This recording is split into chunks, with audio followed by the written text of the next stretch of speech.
राधे राधे महाराज जी। महाराज जी, आपका कहना है कि काफी समय से निरंतर प्रयास करने के बाद भी असफलता क्यों मिल रही है? पूर्व प्रारब्ध, पूर्व पाप, उसको नष्ट करो। तीर्थयाटन, स्तोत्रों का गान, नाम जप, परोपकार, इसी के द्वारा उसको परास्त किया जाता है। ये कर रहे हो? करो और बढ़ाओ, परोपकार बढ़ाओ, बड़े बूढ़ों की सेवा करो, कोई नशा न करो, पराई माता बहनों की तरफ गंदी दृष्टि मत रखो, भजन करो, तीर्थ अवगाहन करो, स्तोत्रों का पाठ करो। अभी पापों का नाश होने लगेगा, अभी आनंद आने लगेगा। गजेंद्र मोक्ष सुना है तुमने? गजेंद्र मोक्ष का पाठ करो, देखो कौन सा संकट जिसको तुम मिटा नहीं सकते। गजेंद्र मोक्ष है एक भागवत में, आप उसका पाठ करके देखो, हर संकट की निवृत्ति उससे हो जाएगी। पर यह है, इस बात को समझना होगा कि आपका संकट है 500 ग्राम और पाठ हुआ अभी 50 ग्राम, तो 450 ग्राम अभी बकाया है। जब हम इतना पाठ कर लेंगे कि 500 के ऊपर चलेंगे, तब हमारा मंगल शुरू हो जाएगा। मधुसूदन अग्रवाल जी। राधे राधे राधे महाराज जी। महाराज जी, परम धर्म क्या है?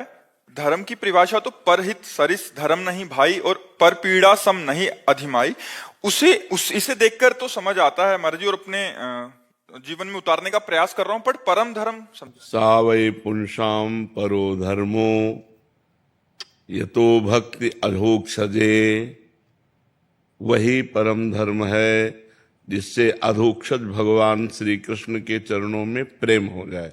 हमारा परोपकार करना, हमारा तीर्थ अवगाहन करना, हमारा नाम जप करना, हमारा भगवत लीला कथा सुनना, ये सब सार्थक तभी है जब भगवान से प्रेम हो जाए। एक क्षण के लिए भी भगवत विस्मरण ना हो और हृदय में व्याकुलता पैदा हो जाए कि मैं जन्म मरण के चक्र से मुक्त होकर भगवान के नित्य धाम में, उनकी नित्य सेवा में जाऊं। ये जो हम लोक धर्म का पालन करते हैं, इसका फल है परम धर्म की प्राप्ति। धर्मम भजस्व सततम त्यज लोक धर्मान, सेवन सदा साधु पुरुषन जहि काम तृष्णाम, अन्यस्य दोष गुण चिंतन मास त्यक्त्वा, सेवा कथा रसमहो नितराम पिबत्वम।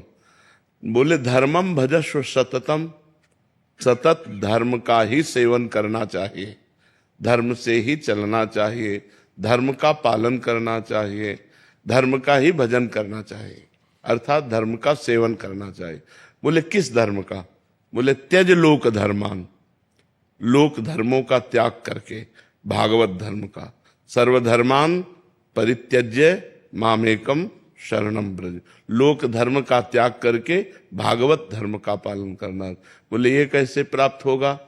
बोले सदा साधु पुरुषों का सेवन करे तो भागवत धर्म का अंदर प्रादुर्भाव हो जाएगा। सेवन सदा साधु पुरुषन। अब साधु पुरुषों का संग कैसे करना है?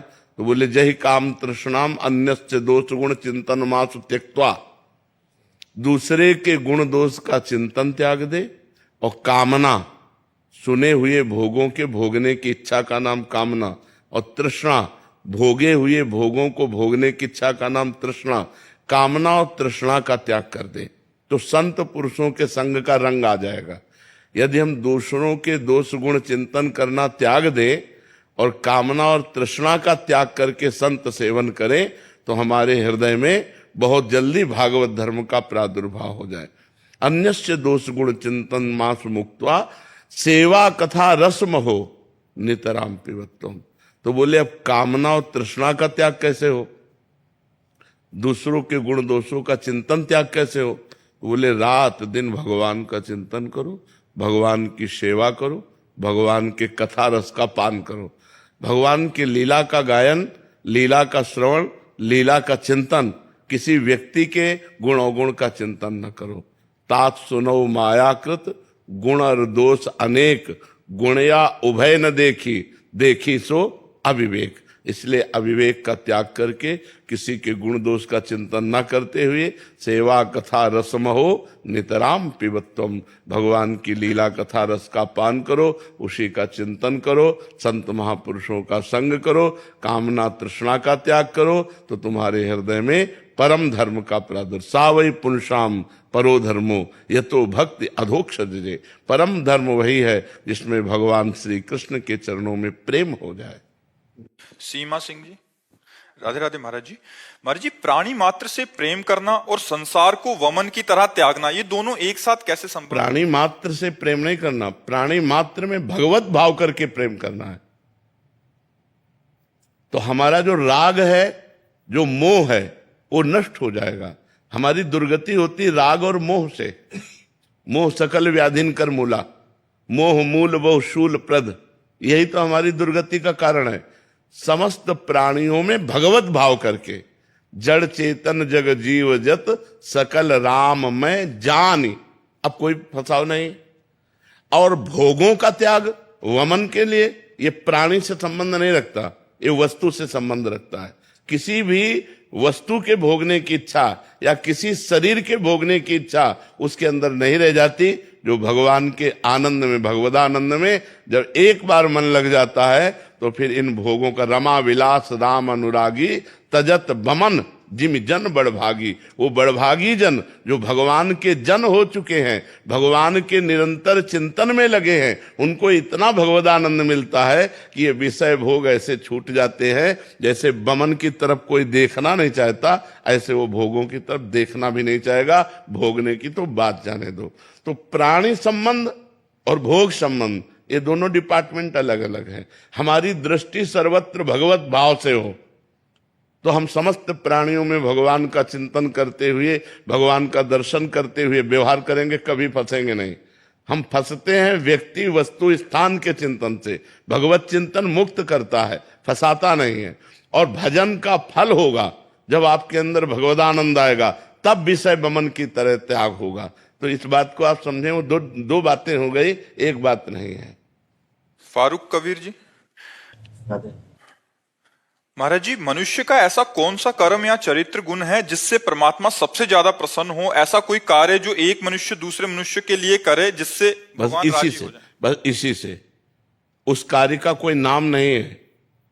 किसी का एक्सीडेंट हो गया, आप जैसे अपने भाई का एक्सीडेंट हुआ तो कैसा लगेगा, अपने पुत्र का हुआ तो कैसा, हम तुरंत उसमें इन्वॉल्व हो, तुरंत हम उसमें, कोई भूखा है हम अपने हिस्से का भोजन दे दें, कोई सर्दी से कांप रहा है हम अपना वस्त्र उतार के दे दें, कोई बीमार है आज हम मनोरंजन में पैसे नहीं खर्चा करेंगे, आज हम बीमार को दे देंगे। परोपकार ये भगवान को बहुत पसंद है। सबसे ज्यादा पसंद भगवान की बात है कि परोपकार करना। जटायु जी से कह रहे हैं, ये हमारी कृपा से तुम्हें सदगति नहीं प्राप्त हो रही, ये तुम्हारे कर्म से प्राप्त हो रही। जो तुम सीता जी की रक्षा के लिए अपने प्राणों की बाजी लगा दी, यही कर्म तुम्हें परम पद में पहुंचा रहा है। तो परहित सरिस धर्म नहीं भाई। अगर हम दूसरों को भगवत भाव से युक्त होकर सेवा पहुंचावें तो वो सीधे भगवत प्रसन्नता प्रदान करती है। और जो दूसरों को कष्ट देता रहता है, तो चाहे जितना बड़ा तपस्वी हो, भगवान उससे वैर कर लेते हैं। जैसे हिरण्यकश्यप, जैसे रावण, ये बड़े तपस्वी थे, साधारण पुरुष नहीं थे। अपने तप के प्रभाव से वरदान प्राप्त किए हुए थे। भगवान ने काट के फेंक दिया, फाड़ के फेंक दिया। हिरण्यकश्यप को फाड़ के फेंक दिया और रावण को काट के फेंक दिया। तो जो दूसरों को दुख पहुंचाता है, चाहे जितना बड़ा तपस्वी, बलवान, विद्वान, चाहे जितनी आराधना करता हो, उसका परिणाम विनाश ही होगा। और जो दूसरों को सुख पहुंचाता है, चाहे छोटी छोटी बात से ही हम बहुत मृदु बोले, हमारे पास जो धन है वो वाणी है, वो तन है, वो मन है और जो वस्तुएं हैं, तो हम पहला सबसे ज्यादा मृदु वाणी बोले, किसी को दुख ना पहुंचे। दूसरा, हम तन से वही कार्य करें जिससे दूसरे को आनंद मिले, दूसरे को सुख पहुंचे। हम मन से वही संकल्प करें जिससे दूसरों को लाभ मिले। दूसरों, खुद को ठगा लो और दूसरों को, तो आपको परम लाभ मिलेगा। दूसरों को सुख मिला आपको ठग के, तो आपको जो देगा मालिक, तो इन ठगने वालों से कोई फर्क नहीं पड़ता। इसलिए तन, मन, धन, वचन, इनके द्वारा हमारा उद्देश्य बन जाए कि किसी भी प्राणी को कष्ट नहीं देंगे। बस भगवान प्रसन्न हो गए। अब देखो कैसे कैसे लोग निर्दयी होते जाते हैं, पराई बहन बेटियों के साथ दुर्व्यवहार करके काट देना, मार देना, यहाँ पशुओं को भून भून कर खाना, काटना, उबाल। अब ये सब दुर्गति होने वाली है इन लोगों की। ये जितने ऐसे आचरण करते हैं ये सब यहाँ जलेंगे और नरक में जलेंगे, तब जाके पवित्र होंगे, फिर पशु पक्षी भूत प्रेत की योनियां प्राप्त होंगी। इसलिए मनुष्य योनि जो मिली है वो परोपकार करने के लिए मिली है। परहित सरिस धर्म नहीं भाई, दूसरों को सुख पहुंचाओ, इससे बड़ा कोई धर्म नहीं है। यही भगवत भाव से, इसी से भगवान प्रसन्न हो जाते हैं। हरीश कुमार अग्रवाल जी। राधे राधे राधे महाराज जी। महाराज जी, वर्तमान में मैं समस्त पारिवारिक उत्तरदायित्वों से निवृत्त हो चुका हूँ। विगत 1 वर्ष से आपकी एकांतिक वार्तालाप का श्रवण कर रहा हूँ। मेरी माता एक संत सेवी, भगवत भक्त एवं साधा जीवन व्यतीत करने वाली और साधना में रत थी।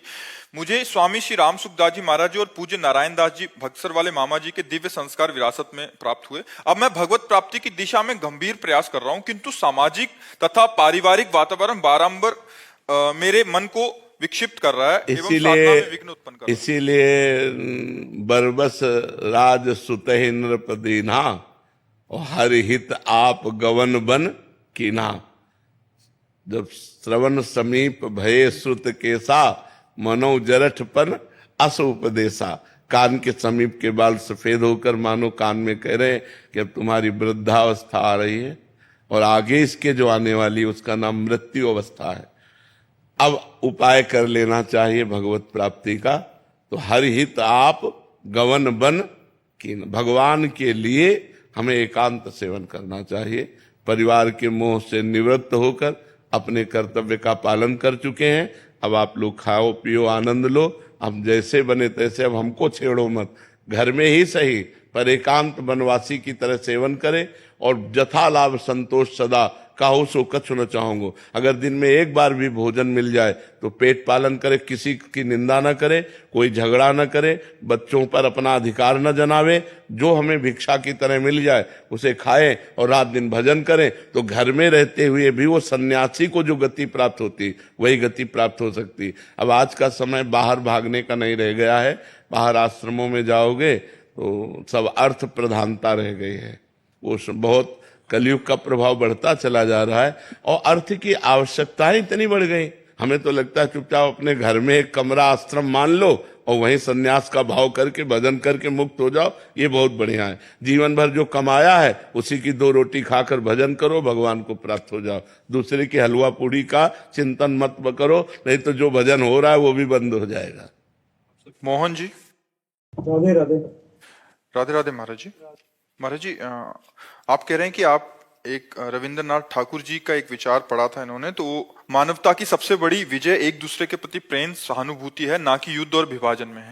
महाराज जी, आज के समय में हम ये अनुभव कर रहे हैं कि समाज में वैमनस्य, संघर्ष, मतभेद और भेदभाव की भावना दिनों प्रतिदिन बढ़ती जा रही है। मनुष्य मनुष्य के बीच दूरी बढ़ती जा रही है। प्रेम, करुणा, सहिष्णुता जैसा जीवन मूल्य पीछे छूटता जा रहा है। महाराज जी, ऐसे में आप आज क्या ये जागृत हो सकता है फिर से ये सब? जब तक बेविचार और व्यसन 2 पर अंकुश नहीं होगा तब तक प्रेम और करुणा ये कागज में लिखी रह जाएगी, हृदय पे नहीं आएगी।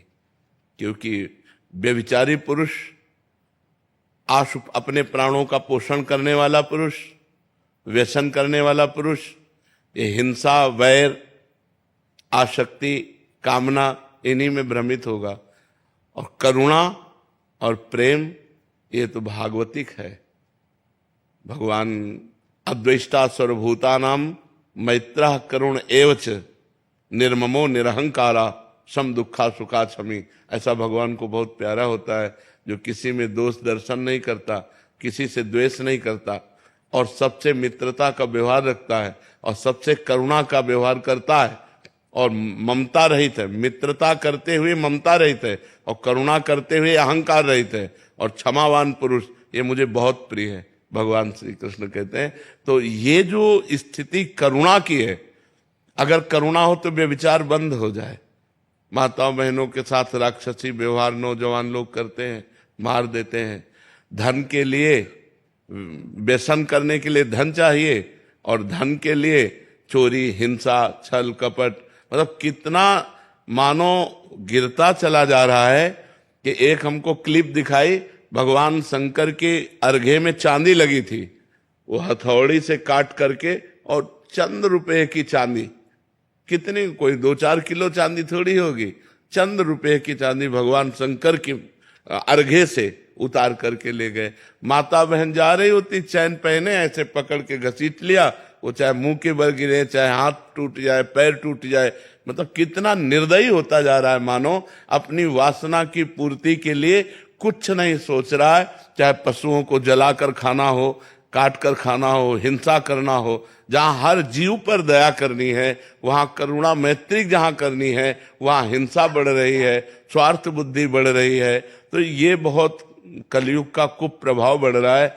अब यह है कि शास्त्र श्रवण और संत संग, इन्हीं से सद्गुणों का प्रादुर्भाव होता है।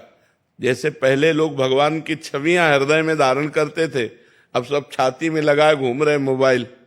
मतलब मोबाइल छोड़ना आज के समय में, प्राण छोड़ सकते हैं लेकिन मोबाइल नहीं छोड़ सकते।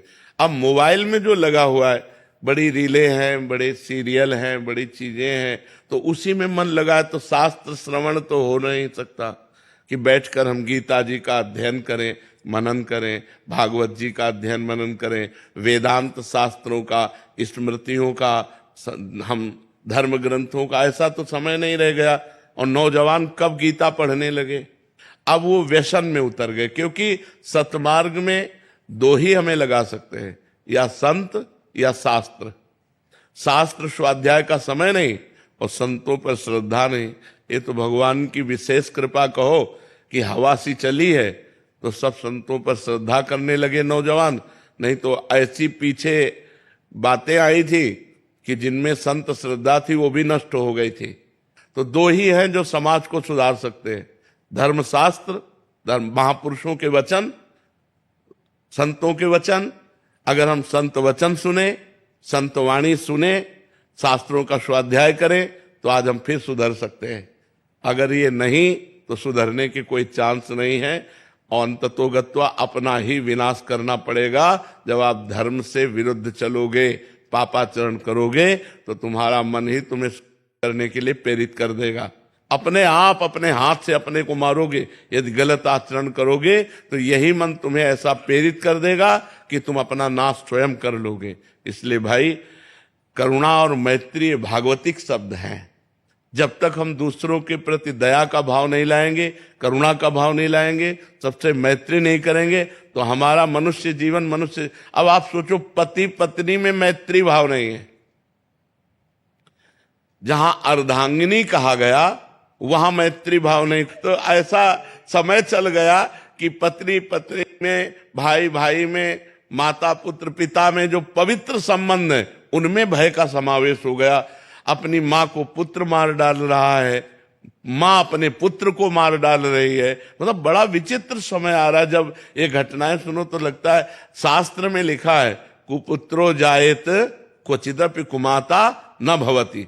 तो आज जो हमारा मानसिक स्तर है वो राक्षसी भाव को प्राप्त होता जा रहा है। जहां दैवी संपदा आनी चाहिए, सात्विक भाव आने चाहिए, भगवत भाव आने चाहिए, वह राक्षसी भाव बढ़ रहे हैं। यदि हम नाम जप करें, संतों की वाणी सुने, शास्त्र स्वाध्याय करें, तो हमारा सुधार हो सकता है। सचिन जी ग्वालियर से। जय जय श्री राधे। राधे राधे महाराज जी। महाराज जी, आपकी वाणी से सुना था कि स्वप्न में भगवान के दर्शन के अलावा सब मिथ्या है। तो महाराज जी, स्वप्न में किसी की निंदा करना, किसी पर क्रोध करना, फिर जब उठते हैं तो महाराज जी हृदय में बहुत जलन होती है। नहीं, स्वप्न तो झूठा होता है, उसमें क्या, कोई जलन नहीं। संस्कार के वशीभूत है मन। उस समय मन, देखो कोई कोई स्वप्न बिल्कुल ऊट पटांग आता है जिसका कोई मतलब नहीं है, बिल्कुल गलत आता है। तो ये स्वप्न का कोई ऐसा नहीं कि आज हमने स्वप्न देखा ऐसा, उसके विषय में चिंतन करके हम हर्षित या शोकित हो, बिल्कुल वो झूठा है, उसमें कुछ नहीं है। वो मन की केवल कल्पना मात्र है।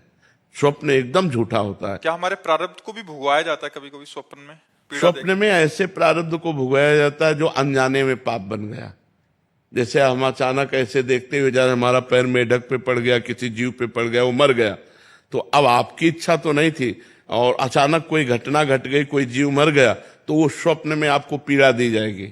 वो स्वप्न में आपको काटा जाएगा, स्वप्न में आपको पीटा जाएगा, स्वप्न में आपको दंड दिया जाएगा, तो आप वैसे भयभीत हुए और जब जागे तो कहीं कुछ नहीं। तो वो अनजाने के पाप को उसमें भुगाया जाता है स्वप्न में। और कभी कभी स्वप्न बिल्कुल व्यर्थ होता है, उसका कोई ताल्लुक नहीं होता, किसी से संबंध नहीं होता, ऐसे व्यर्थ होता है। व्यर्थ की कल्पनाएं जैसे हम बैठे बैठे सोचते रहते हैं ना, वैसे ही वो कल्पना है स्वप्न, कोई सत्य विषय नहीं है स्वप्न। हाँ, स्वप्न में भगवान का आना और भक्तों का आना ये सत्य है। जैसे हमारी कल्पनाएं चलती रहती सब असत्य है, लेकिन उसी में भगवान के प्रति कल्पना करना, किसी संत की बात का चिंतन करना वो सत्य है। ऐसे स्वप्न में संतों का दर्शन होना, भगवान का दर्शन होना, ये अच्छा मंगलमय सूचक है और बहुत ही करुणा है भगवान की जो स्वप्न में आके दर्शन दे दें। केदारनाथ गुप्ता जी, फरीदाबाद से।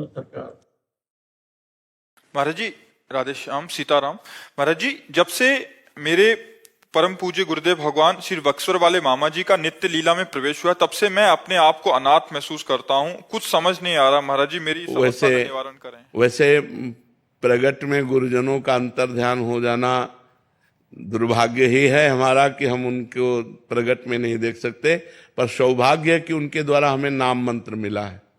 गुरु का स्वरूप जो नाम है, जो मंत्र है, वही है। ये जो रूप है ये तो नाशवान है, लेकिन गुरु के द्वारा जो नाम मंत्र मिला है, हम उसी को गुरु का स्वरूप मानकर निरंतर सुमिरन करें तो जहां गुरुदेव हैं वहीं हम पहुंच जाएंगे। बड़ा दुलार मिला है हमको भी। हाँ, वो प्रगट का सुख तो एक सीमा में है, प्रगट का सुख एक समय की सीमा में है। जैसे आज आप बैठे जो आनंद ले रहे हैं, हो सकता है कि कल ना मिले। ये जो शरीर है ये नाशवान है, अब कब कहाँ कैसे क्या लीला बन जाए। तो प्रगट में तो जो आनंद मिलता है संतों से, वो तो जब अंतर ध्यान हो जाते हैं तब वो आनंद तो नहीं रहता, पर आनंद की डोर पकड़ा जाते हो। उनके जो वचन है अगर हम मान लें तो हमें परमानंद की प्राप्ति हो जाए। जो आनंद सिंधु भगवान है वही गुरुदेव हैं, और उन्हीं की प्राप्ति के लिए जो हमें नाम मंत्र मिला है, यदि हम उसका निरंतर चिंतन करें तो हमें गुरुदेव के प्रगट आभाव का जो अनुभव होता है ये हट जाएगा। नाम मंत्र ही गुरुदेव का साक्षात स्वरूप है, और प्रगट शरीर तो नाशवान है, किसी भी संत का हो वो आज नहीं तो कल नष्ट होना ही है, पक्का समझ लीजिए। तो खूब नाम मंत्र जप करो, और जैसे देखा था वही भाव वही दुलार बार बार उनके सोचो तो आपको सुख मिलेगा कि हमारे गुरुदेव हमको ऐसे प्यार करते थे, ऐसे बुलाते थे, हमारे गुरुदेव ऐसे बैठते थे। ध्यान मूलम गुरु मूर्ति, पूजा मूलम गुरु पदम, मंत्र मूलम गुरु वाक्यम और मोक्ष मूलम गुरु कृपा। अनघा जी, राधे राधे। महाराज जी, महाराज जी, मैं जब भी कुछ करती हूँ, कोई भी काम करती हूँ, तो हमेशा मन में शंका रहती है, मैं सही कर रही हूँ या गलत। मेरे आत्मविश्वास में कमी लगती है महाराज जी, इतना ज्यादा हो जाता है कि अगर मैं नाम जब भी करूँ तो शंका रहती है कि मैं पूरे भाव से कर रही हूँ या नहीं। महाराज जी, इसका समाधान आप बताओ। तो भाव हो या ना हो, नाम जप में संशय मत करो। भाव कुभाव अनखालसहु, नाम जपत मंगल दिश दसहु। यदि नाम जप करोगी तो ये संशय भी नष्ट हो जाएगा।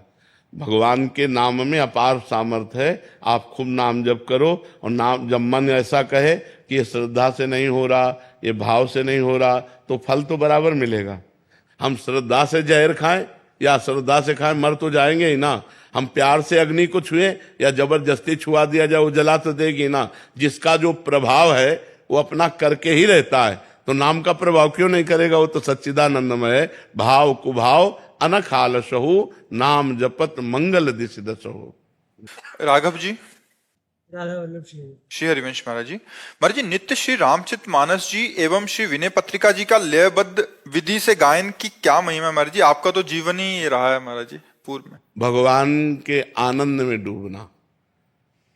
जब हम ऐसे गायन करते हैं तो बहुत समय बाद उसका प्रभाव होगा, लेकिन जब हम राग से गायन करते हैं, संगीत के साथ गायन करते हैं, तो उसका तत्काल लाभ मिलता है कि हम झूमने लगते हैं, हमारा मन उसी में लगने लगता है, आनंदित होने लगता है। और गाते गाते जब हृदय पवित्र हो जाएगा तो सामने रूप दिखाई देता है।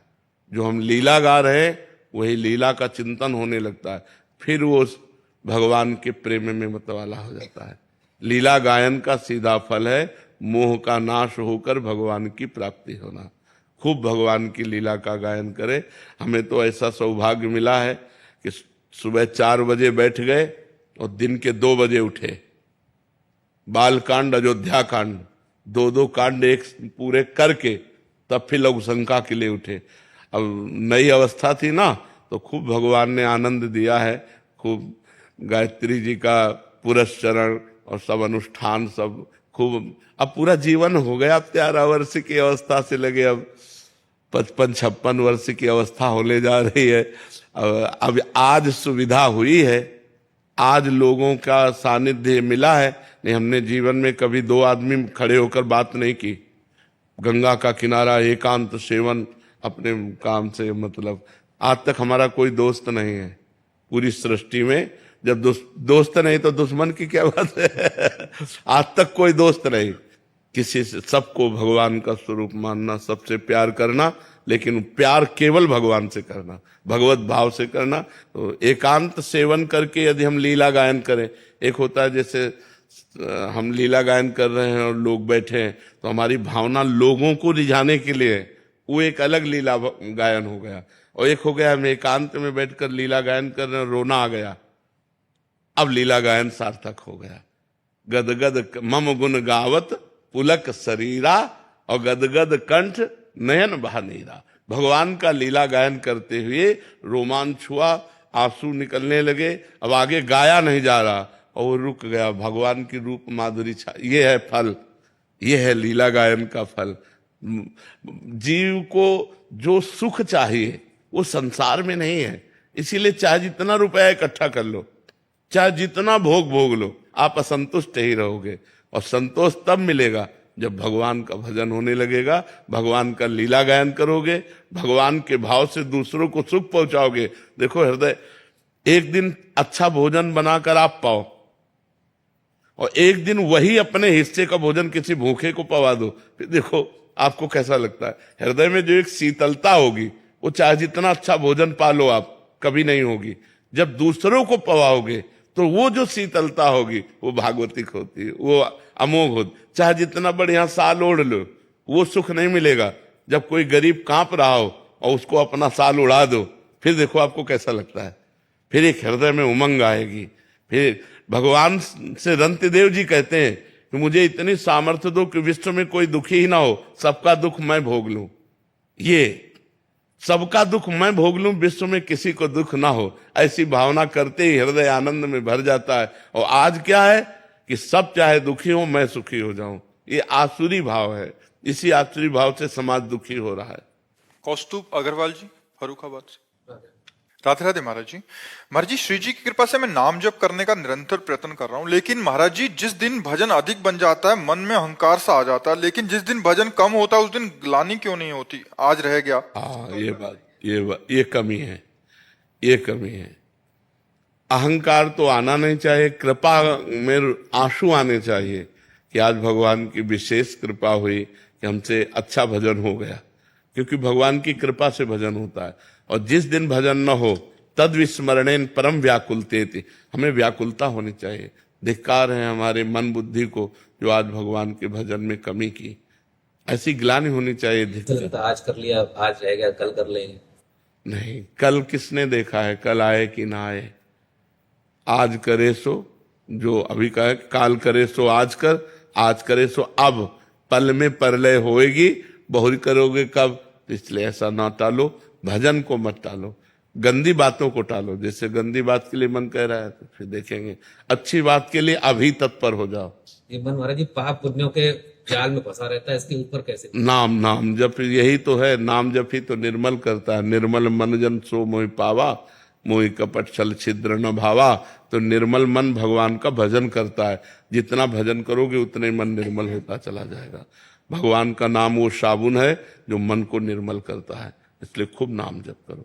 पुण्य और पाप पुनर्जन्म का जो संस्कृति है, और इस जन्म में लोगों के बीच में पुण्य कमाया है, वो साथ साथ चलते हैं या अलग अलग चलते हैं या साथ साथ चलते हैं? नहीं, आप इसका क्रम समझिए।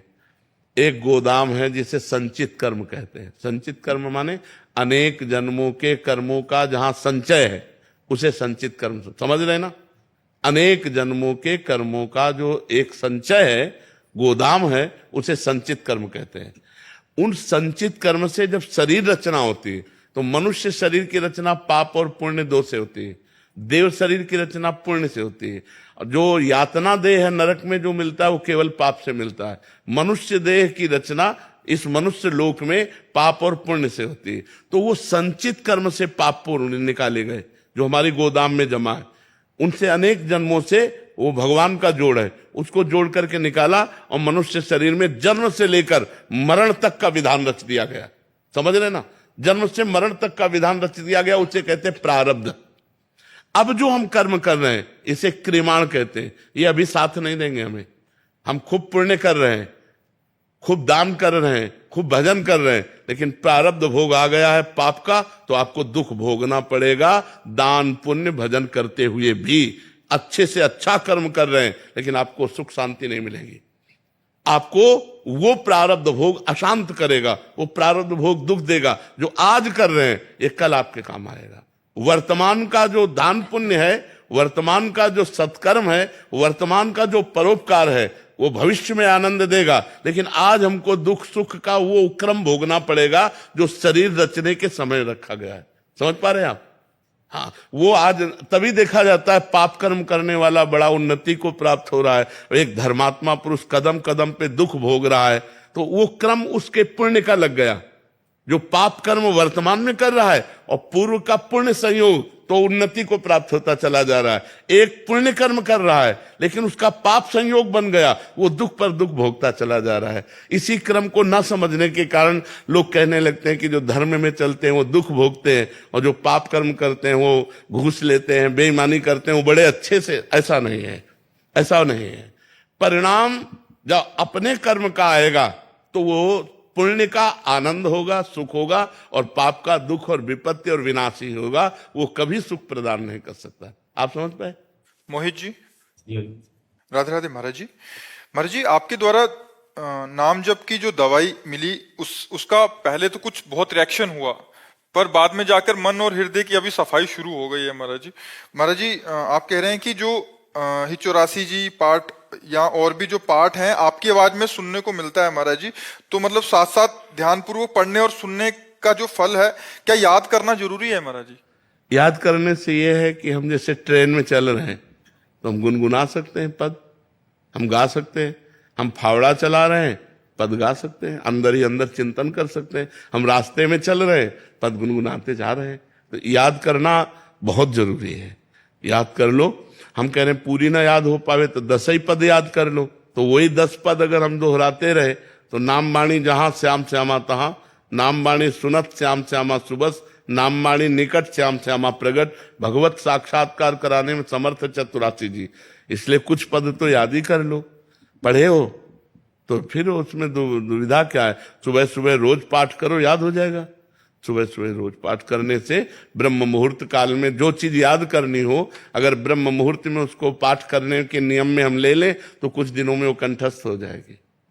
राधे राधे महाराज जी। महाराज जी प्रणाम। महाराज जी, जीवन में प्रभु की बहुत कृपा है, भजन में भी बहुत मन लगता है, परंतु एक अपराध हुआ है, गलती है, पाप नहीं है। क्या इसका कोई उपाय या प्रायश्चित संभव? क्या है? संपर्क परिस्त्री गमन गमन जी। श्रम में से मन की तरंग है, इससे कोई नाम जब से सब धुल जाएगा। इससे कोई अपराध नहीं कहते। मन की तरंग है, नहीं संभाल पाए, वो कुभाव अंदर प्रकट हो गया, सद्भाव हट गया, कुभाव प्रकट हो गया, पर क्रिया ना हो पाना, ये बहादुरी की बात है। हमारे मन में गलत संकल्प, गलत स्फुरना ये हो सकता है, इसका कोई पाप नहीं होता। कलिकर एक पुनीत प्रतापा, मानस पुण्य होए और नहीं पापा। मानस पुण्य तो हो जाएंगे लेकिन पाप नहीं लगेगा। तो अगर हमारे मन में गलत धारणा आ रही, अब थोड़ा सा चूक हो गई, मैसेज कर देना मतलब क्रिया बन गई, पर वो क्रिया गंदी क्रिया में नहीं उतर पाई, बस इसलिए उसका कोई विशेष महत्व तो नहीं रहा, और वो सहज में ही नष्ट हो जाएगी। भगवान नाम कीर्तन, भगवान नाम स्मरण से महत पापों का नाश हो जाता है। फिर ये तो बहुत साधारण है, पर भगवान नाम के बल से किसी उत्साह से संपन्न होकर पाप ना करे, नहीं तो नामापराध लागू हो जाएगा। बहुत सुंदर बुद्धि आपकी काम कर रही है, जो छोटी छोटी गलतियों को भी संत सभा में व्यक्त करने की चेष्टा, हिम्मत आई, तो कोई अपराध नहीं है। नाम जप कीजिए, बहुत कृपा है भगवान की। और एक शास्त्रीय सिद्धांत है, यदि अपने अपराध को संत सभा में व्यक्त कर दे तो तत्काल वो नष्ट हो जाता है। ये शास्त्रीय सिद्धांत है कि भरी सभा में यदि अपने अपराध को व्यक्त कर दिया जाए तो तत्काल नष्ट हो जाता है, बिना किसी प्रायश्चित के नष्ट हो जाता है। राधे राधे महाराज जी। महाराज जी, मैं 1 साल से अपनी माँ के कहने पर आपको YouTube के माध्यम से सुन रही हूँ। आपकी कृपा से सभी बुरे आचरण छूट गए हैं, लेकिन आज भी जिस जगह से में या हालात में अकेलापन महसूस होता है, तब मेरे मन गलत संगत और गलत आचरण की ओर आकर्षित होता है। ऐसे में नाम जप और आपकी वीडियो सुन लेती हूँ तो थोड़ा सा ठीक होता है, बट 1-2 बार फिर से गलत कर बैठती हूँ, फिर गिल्टी फील होती है, रोना आता है। महाराज जी, ऐसे में खुद को हिम्मत कैसे दूं? मैं बुरी चीजों से छूटना चाहती हूँ, बचना चाहती हूँ। वैसे बुराई से बचने के लिए, अकेलापन दूर करने के लिए एकमात्र भगवान से प्रेम होना है। पूरा जीवन हो गया, बच्चापन से बाबा जी बने थे, आज तक हमारा कोई दोस्त नहीं है, कोई नहीं है। और संभाल करके भगवान ऐसे जीवन